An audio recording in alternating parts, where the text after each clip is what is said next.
No matter which MONAT shampoo you use, the technique for cleansing your hair is going to be the same.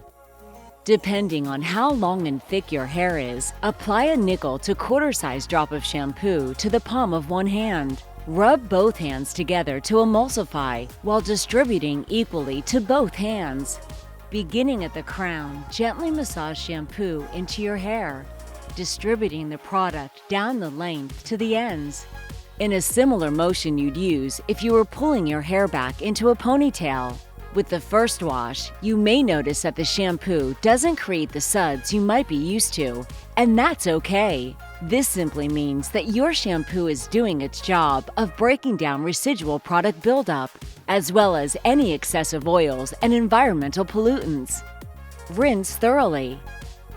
Next, apply a second nickel to a quarter-size drop of shampoo. Then emulsify and distribute as before, massaging it in as you go. You'll see a noticeable difference with the suds. Rinse thoroughly, leaving your hair squeaky clean and ready for your favorite MONAT conditioner.